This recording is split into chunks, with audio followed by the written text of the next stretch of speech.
So I know that you have been overwhelmed when it comes to marketing. You are just feeling like you're not connecting with the right people. And so this is why you're here today. You're here to try and figure out, is there another way that feels more authentic, more organic, more like who you are, right? Where you don't feel like you have to pretend and trade your authenticity for attention. I get it. So I'm super excited about being able to share with you all how podcasting can work for your business, your brand, because honestly, it gets back to the core of what marketing is, which is connection. And so I'm excited about being able to dive into how podcasting works in 7 simple steps. I actually created a guide around how you can start your podcast in 7 simple steps. You can access it below in the comments, but I'm going to dive into step number 2 around how you actually go about starting your podcast. So last week we talked about making sure that you're really clear on your target audience and how that is something that we all know, but for some reason it feels like we've always scratched the surface. I can't tell you how many times I've connected with entrepreneurs who've been in business for 10, 15 years. And yet when I ask about target audience, it feels they've just touched the surface. And so I gave you an exercise last week where that will help you to be able to really study more about who your target audience is. And so today I want to talk about how you can pull that information that you found and craft your podcast description. Okay, so last week you went through and you audited your current content to look for points of interest and where your current audience is either lacking clarity of something, they're confused, or maybe they're a little curious. And we talked about how it's super important that you pay attention to these 3 things, right? Because here's the thing. If they are curious or confused about something, they are likely going on Google and searching for these things. So podcasting is a little bit different from social media sites like Instagram and TikTok. It leverages search engines like Google.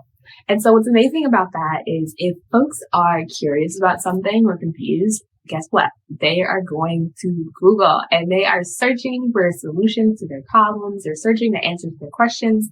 And when you have podcast episodes that leverage the keywords that match what they're searching, your podcast episode can come up as one of the resources. And what's amazing about that is that kind of builds your credibility, right? If I see something pop up on Google and it's ranking high as maybe the 3rd or the 4th article, I'm like, hold on, this might be legit, right? And so you are able to actually get those keywords when you pay attention to the messaging, the way that your audience is speaking about their struggles, their questions online, or in any other forum like a workshop.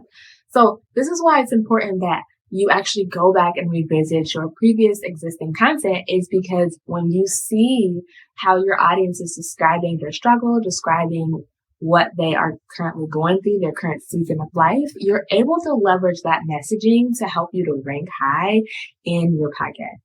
So these are the words that you want to utilize when it comes to crafting your podcast description. You want to use language that matches and mirrors how your current audience is actually seeing themselves, their current season of life, their struggles, their questions. What are they actively searching for solutions on? What are they actively curious about? What are they seeking clarity on? And so I'm excited about seeing your progress as you go throughout this journey. This is episode 2, step 2 in the process. And so as you're going through the 7 steps, I want you to leave questions, comments down below. I'm looking forward to being able to answer them in future videos. And as always, if you want all 7 steps, you can always grab the guide. It's linked down below. It's going to give you the 7 steps to starting your podcast so you can actually promote your business in a way that feels good, feels organic, and authentic to who you are. Podcasting is literally just a conversation that people want to serve. So let's fall back in love with the thing that we got to do in order to get more visibility